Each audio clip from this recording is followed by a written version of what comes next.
Friends, सुयोग telematics के results आ गए हैं, इसकी कॉन कॉल भी हो गई है। तो डिटेल में डिस्कस करेंगे क्या कमेंट्री रही कॉन कॉल की मैनेजमेंट की तरफ से। तो सीधा चलते हैं वीडियो पे। और वीडियो स्टार्ट करने से पहले मैं आपको बता दूं फ्रेंड्स कि please don't take it as an investment advice, this is not a buy or sell recommendation. ये सिर्फ जो भी मैं बता रहा हूँ ये मैं अपने ओपिनियंस शेयर कर रहा हूँ कि मैं कैसे सोचता हूँ कि कैसे हम अपने इन्वेस्टमेंट डिसीजन लें।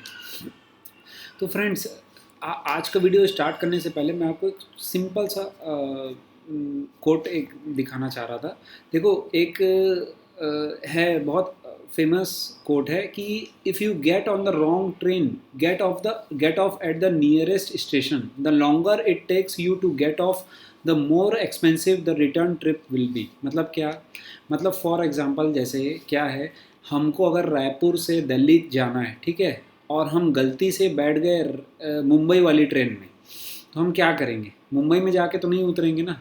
मतलब हम अगले स्टेशन में तुरंत उतरेंगे और फिर दिल्ली की ट्रेन पकड़ेंगे। इसीलिए इन्वेस्टमेंट में भी यही फिलॉसफी काम करती है कि आपको जितना जल्दी मतलब समझ में आए कि आप गलत ट्रेन में बैठ गए हैं या आपने गलत कंपनी चूज़ कर ली है, ठीक है, तो आप जितना जल्दी कट करोगे उसको उतना आप सुखी रहोगे, ठीक है, उतने आप अपने लॉसेस को प्रोटेक्ट करोगे। और प्रोटेक्ट हो गए तो ऑब्वियसली प्रॉफिट तो मतलब अपने आप ही बोला जाता है ना कि focus on protecting your capital, ठीक है, rule number 1, never lose your capital, पहले भी हमने डिस्कस कर चुका है। तो फ्रेंड्स, एक और कोट है पीटर लिंच का, selling your winners and holding your losers is like cutting the flowers and watering the weeds. मतलब हम लूजर्स को प्रोटेक्ट करते जाते हैं हर समय, ठीक है, और विनर्स को जैसे शेयर प्राइस बढ़ता है तो क्या होता है कि हमको लालच आती थी, हम सेल कर देते हैं बिना बिजनेस या कोई भी लॉजिक लगाए बिना। हमको क्या करना है? उल्टा करना है, हमको अपने वीड्स को कट करना है और सिंपली फ्लावर्स को वाटर करना है, ठीक है फ्रेंड्स। तो अब ये तो हो गया सिंपल सा, मेरे मुझे लगा मैं शेयर करूं इस वीडियो के पहले। अब देखो क्या है, रिजल्ट्स आ गए कंपनी के, ठीक है। पहले सुयोग टेलीमेटिक्स का थोड़ा सा ब्रीफ दे देता हूँ कि इसका जो है मेन इंफ्रास्ट्रक्चर प्रोवाइडेड है टू जो बड़ी बड़ी जो टेलीकॉम कंपनीज़ हैं, Airtel, idea, Vodafone etcetera, BSNL वगैरह। तो इसके अभी जो है देखो, ये क्लाइंटाइल बेस है 46%। एयरटेल को जैसे ये टावर स्ट्रक्चर सेटअप करता है तो उसमें एज अ एयरटेल अपने डिवाइसेस लगाती है, मतलब नेटवर्क प्रोवाइड करने के लिए, तो ये एज अ टेनेंसी काम करती है टू सुयोग टेलीमेटिक्स। जियो का 23% दिया हुआ है, मतलब इनका जो रेवेन्यू ब्रेकअप है वो। वोडाफोन आइडिया का 27% और BSNL का 2%। अब देखो, सेक्टर में तो अभी टेलविंड्स हैं क्योंकि 5G वगैरह बहुत एग्रेसिव प्लान कर रही हैं सब कंपनी, और गवर्नमेंट ने भी बूस्टअप किया। अभी BSNL को भी बहुत बड़ा पैकेज गवर्नमेंट ने रिलीज़ किया 5G वगैरह रोल करने के लिए, ठीक है। उसके बाद इसके लगभग 700 प्लस टावर्स भी हैं, 7,000 प्लस टेनेसीज़ हैं, और इतनी मतलब 26 स्टेट्स और यूनियन टेरिटरीज़ में प्रेजेंस है इसकी। और जैसे लास्ट कॉन कॉल हमने डिस्कस की थी, अब मैं थोड़ा सा आपको कॉन कॉल की ओर लेके चल रहा हूँ। इसका जो लास्ट वाला जो कॉन कॉल था उसके हमने नोट्स बनाए थे देख के। तो इनका जो था बहुत एग्रेसिव प्लान था कि व्हेन यू मतलब ये चाह रहा है कि 10,000 टेनेंसीज और ऐड करेंगे FY26 तक, इनका प्लान था लगभग। देखो, जैसे ये था 10,000 tenancies targets remain same, last call में भी इन्होंने क्लियर बताया था कि FY26 के एग्जिट तक, मतलब अभी कितने हैं लगभग, हम इस क्वार्टर में देखें तो 7,000 के आसपास टेनेसीज हैं। मतलब इतने जो जो कंपनियां हैं, एयरटेल, आइडिया, वोडाफोन, BSNL, इतना इन्होंने स्पेस लिया हुआ है सुयोग टेलीमेटिक्स से फॉर नेटवर्क प्रोविज़न। और ये बहुत एग्रेसिव प्लान कर रहे थे कि 10,000, अभी जैसे 7,000 के आसपास है, तो Q3 का ये बता रहा हूँ मैं, कौन कॉल डिस्कस कर रहा हूँ, तो 10,000 ये FY26 तक करेंगे, ऐसा इनका प्लान था, ठीक है। उसके बाद क्या हुआ कि अभी जो कॉन कॉल हुई, रिसेंट कॉन कॉल मैं आपको दिखाता हूँ। जस्ट अ सेकेंड, उसके भी मैंने नोट्स बनाए फ्रेंड्स। तो कंपनी का जो मतलब जो एग्जीक्यूशन था, जैसा हम लास्ट कुछ एक आध दो क्वार्टर से ट्रैक कर रहे थे, जो कंपनी का जो एग्जीक्यूशन था कि अब देखो Q4 में क्या हुआ कि ये ओनली 50 to 70 और टावर्स ही ऐड कर पाई। ठीक है, ये कॉन कॉल की समरी से मैंने निकाला है।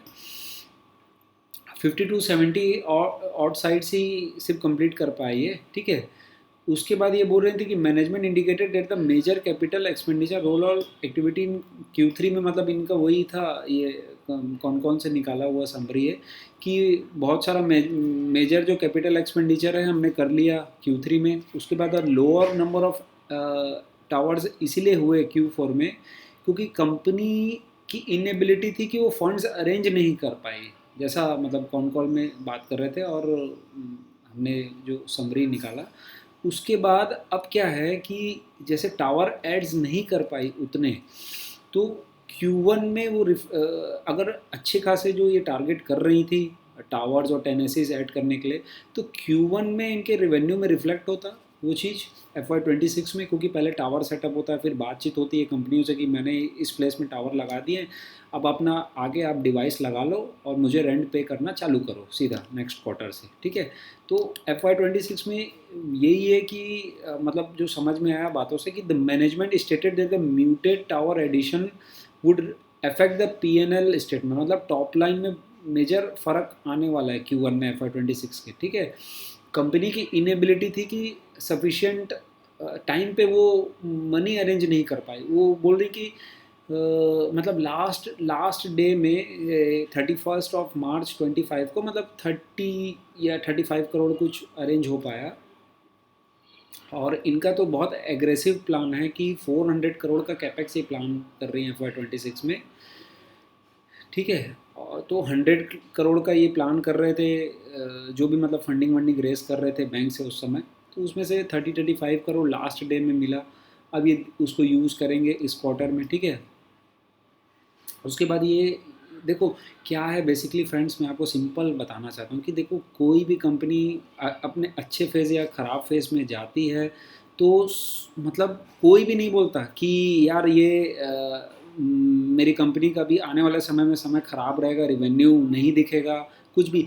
ये हमको थोड़ा सा एनालिटिकल, मतलब जो हम दिन भर कैलकुलेशंस और एनालिटिकल स्किल्स जो भी यूज़ करते हैं उससे थोड़ा सा हट के सोचना पड़ता है। अगर हमको स्टॉक मार्केट इन्वेस्टमेंट में पैसा कमाना है तो हमको सिंपल रीडिंग कंप्रेंशन स्किल्स बहुत ज़रूरी है फ्रेंड्स। की मतलब लोग जब बात कर रहे हैं वो मतलब कैसा बता रहा है, अगर इतना एग्रेसिव प्लान है और इतना कॉन्फिडेंस है तो मतलब वो झलक जाता है कि एक एग्जीक्यूशन कितना अच्छा हुआ इस क्वार्टर में और आने वाले क्वार्टर में कैसा रहेगा। ये आप जब रेगुलरली आप देखोगे कॉन कॉल PPTs देखोगे, रेगुलर कॉन कॉल्स अटेंड करोगे तो आपको क्लियर होते जाएगा, आपको समझ में आता जाएगा। तो मैं अपना ओपिनियन बता रहा हूँ कि कंपनी अगर इतना एग्रेसिव प्लान कर रही है, आने वाले 1-2 साल में 10,000 टेनेसीज ऐड करेंगी, और यहाँ पे एक जगह कि भाई फंडिंग की इशू हो रही है, मतलब एग्जीक्यूशन में कहीं ना कहीं लैक है, तो मतलब एक थोड़ा सा सोचने वाली बात है। तो अब देख और डिटेल हम चलते हैं फ्रेंड्स, मैं बताता हूँ आपको। देखो टावर्स एडेड, उसके बाद फंड्स अरेंज करने में जैसे मैंने बताया थोड़ा सा इनएफिशिएंट रही कंपनी फंड्स अरेंज करने में। ठीक है, और एक था एक और जो हमने देखा कि रिसीवेबल डेज जो है कंपनी ने क्या बोला कॉन कॉल में कि 24 करोड़ का एक अनबिल्ड रिवेन्यू रिकॉग्निशन किया, मतलब टावर वगैरह सब बना लिए हैं और पूरा मतलब जिस अराउंड अराउंड मेरे ख्याल से 4 करोड़ कुछ था एयरटेल से था, 19 करोड़ BSNL से था। हाँ, ये 4 करोड़ एयरटेल फाइबर से, 19 करोड़ BSNL से। तो इनका वही कहना था कि कंपनी ने मतलब तो इन्होंने इरेक्शन तो कर दिया, काम वाम पूरा हो गया, एक्सेप्टेंस भी ले लिया BSNL और एयरटेल से, और बस बस ये बोलने की बात है कि कुछ टेक्निकल फॉल्ट की वजह से ये बिल नहीं कर पाए, मतलब अनबिल्ड रिवेन्यू शो किया इन्होंने 24 करोड़ को, जिसके कारण रिसीवेबल डेज हमारे बहुत बढ़ गए। देखो स्क्रीनर में मैं आपको दिखाता हूँ, हमारे रिसीवेबल भी बढ़ गया और रिसीवेबल डेज भी बढ़ गए। ठीक है, देखो रिसीवेबल्स -6 से -17, ठीक है। तो एक तो ये था कि कंपनी ने मतलब कैश फ्लो की एक थोड़ी सी हमको दिखी कि कैश फ्लो क्रंच है ना। और दूसरा देखो इसके जो क्लाइंट है बहुत लिमिटेड मतलब कॉन्सेंट्रेटेड क्लाइंट्स हैं, ठीक है। थर्ड पॉइंट पे हम आते हैं। फर्स्ट तो मैंने आपको बता दिया कि नंबर ऑफ़ टावर एग्जीक्यूशन जितना एग्रेसिव प्लान था उतना प्रॉपरली मतलब फंड्स के यूटिलाइजेशन मतलब फंड्स की कमी की वजह से उतना प्रॉपर एग्जीक्यूशन नहीं हो पाया। और रिसेबल डेज़ की हमने बात की सेकंड पॉइंट में। थर्ड पॉइंट में अब देखो हम आते हैं कि वोडाफोन आइडिया जो है ना, अराउंड ये नेट से निकाला हुआ आर्टिकल से मतलब अप्रैल 17 को इन्होंने मतलब वोडाफोन आइडिया ने बोला कि FY26 के बाद हम ऑपरेट नहीं कर पाएंगे। बैंक फंडिंग अगर प्रॉपरली नहीं मिलती और मतलब गवर्नमेंट का सपोर्ट नहीं मिलता है तो मतलब ये सीनियर इनके जो भी मैनेजमेंट है वोडाफोन आइडिया के इन्होंने बताया कि देखो थोड़ा सा पढ़ के बता देता हूँ मैं। Vodafone Idea has made several public statements highlighting concerns about survival due to financial challenges, inability to manage its massive डेप्ट without government support. Government support के बिना ये मैनेज नहीं कर पाएगी FY26 के बियॉन्ड। तो इसके जो कुछ मेन क्लाइंट्स हैं 3-4 ही हैं, कॉन्सेंट्रेटेड क्लाइंट्स हैं जिससे इसको पूरा रेवेन्यू आता है। एयरटेल, वोडाफोन आइडिया, जियो फाइबर, BSNL, ठीक है। उसमें से वोडाफोन इतना बड़ा स्टेटमेंट दे रही है तो मतलब ये मैं सिर्फ रिस्क फैक्टर्स आपको बता रहा हूँ। ऐसा नहीं है कि ऐसा हो ही जाएगा। हमको मतलब देखो रिस्क रिवॉर्ड का ही खेल है शेयर मार्केट में। हम अगर कोई बिजनेस में पैसा लगा रहे हैं कि भाई अभी देखो मेरा कैपिटल तो लिमिटेड है ना, मतलब ऐसा तो नहीं मेरे पास इफरात पैसा है। हम रिटेल इन्वेस्टर्स हैं, छोटे इन्वेस्टर्स हैं, हमारा कैपिटल लिमिटेड है।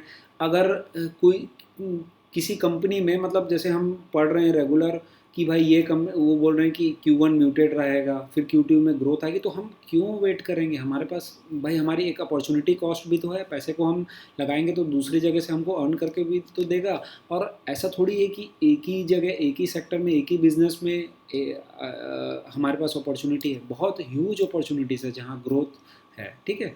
तो हमको बस यही हमको रिलेटिव रिस्क रिवॉर्ड देखना है कि भाई कहाँ हम पैसा कमा पा रहे हैं जहाँ हमारा डाउन साइड या हमारे ऑड्स प्रोटेक्टेड हैं। सिंपल सी बात है क्योंकि हमारा लिमिटेड कैपिटल। ऐसा नहीं कि हम बहुत बड़ा फंड्स मैनेज कर रहे हैं कि यहाँ भी पैसा स्टक रहेगा तो कोई दिक्कत नहीं है और पैसा लगाते हैं दूसरी जगह।